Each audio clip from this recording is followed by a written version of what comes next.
చిన్నపిల్లలైనా, యవనస్తులైనా, పెద్దోళ్ళైనా, ఎవరైనా ఒకప్పుడున్న ఫైర్ నుంచి వెనక్కి పడిపోయావా? ఒకప్పుడున్న ప్రార్థన జీవితం నుంచి వెనక్కి వచ్చావా? ఒకప్పుడున్న ప్రతిష్ట నుంచి ఇప్పుడు చల్లారిపోయావా? ఒకప్పుడున్న మంట నీకు ఇప్పుడు లేదా? అప్పుడు యేసును ప్రేమించినంతకి ఇప్పుడు ప్రేమించలేకపోతున్నావా? మగ్దలేనే మరియ వలె తెల్లవారుజామునే సమాధుల తోటకిన పరిగెత్తే ఉత్సాహం ఉండేదా? యేసును భుజాల మీద మోసుకు వెళ్ళిపోవాలనే తాపత్రయం ఉండేదా? ఇప్పుడు నిన్ను ఇంకొకరు పట్టుకురావాల్సి వస్తుంది. బలవంతంగా ఉదయకాల ప్రార్థనకు లేపాల్సి వస్తుంది. ఉపవాస ప్రార్థనకి బతిమాలాల్సి వస్తుంది. నిన్ను నువ్వు చల్లారిపోయి పడిపోయావు.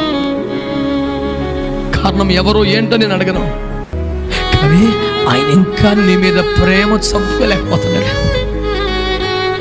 వారే ఎలా పోతే నాకెందుకు అనుకుంటే ఆయన ఈ కూడికలు ఏర్పాటు చేసేవాడు కాదు, ఈ మాట నీకు చెప్పేవాడు కాదు.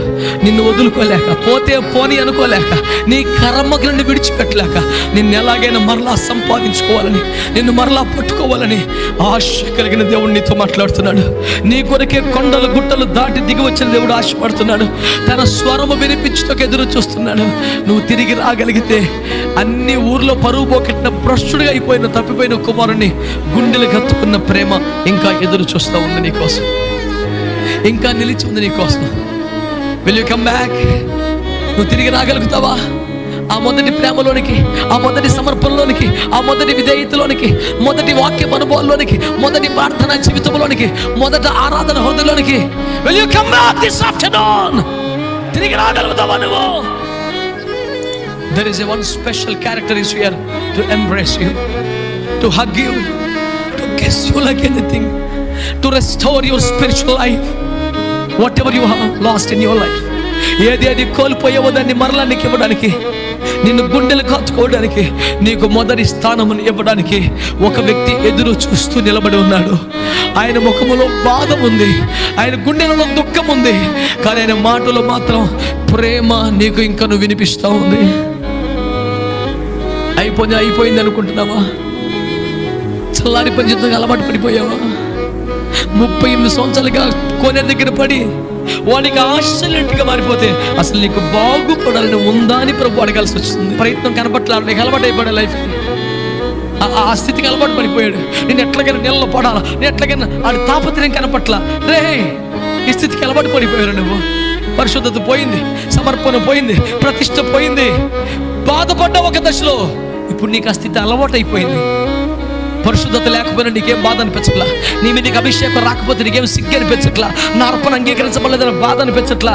అయ్యో, నేను స్తుతులు అనే అర్పణ పెట్టానుగా, ఈ అర్పణకి అంగీకారంగా అగ్ని రావాలిగా, అందరూ స్తుతిస్తుంటే అగ్ని వస్తుంది, నా మీద నీకు ఎందుకు రావట్లేదు?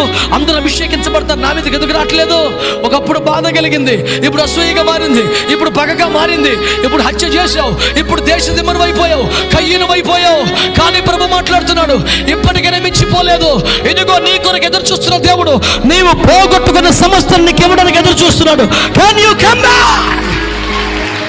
రా, వెనక్కి రా.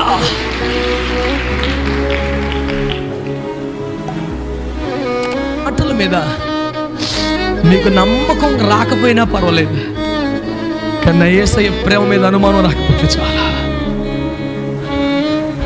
అనుభవించి చెప్తున్నాను, నా యేసుని మంచితనాన్ని అనుభవించి చెప్తున్నాను. నువ్వు వస్తే ఆయనకు వచ్చిన ఉపయోగం, లాభం ఏమీ లేదు. తప్పిపోయిన కొమ్మడు ఆస్తులన్నీ పరిస్థితి ఇంటికి వస్తే వాడి వల్ల ఏమైనా లాభం ఉంటుంది నాన్నగారికి? కానీ రావటమే ఒక పండగ చేస్తున్నాడు. నువ్వు రావటమే గొప్పని భావించే పిచ్చి ప్రేమ గల తండ్రి ఇంకా ఎదురు చూస్తున్నాడు. రా అక్కడికి.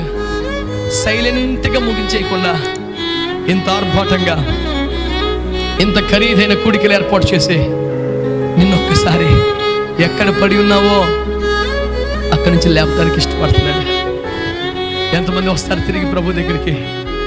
ఆయన కాదనలేని ప్రేమతో ఎదురు చూస్తున్నాడు. హల్లెలూయా.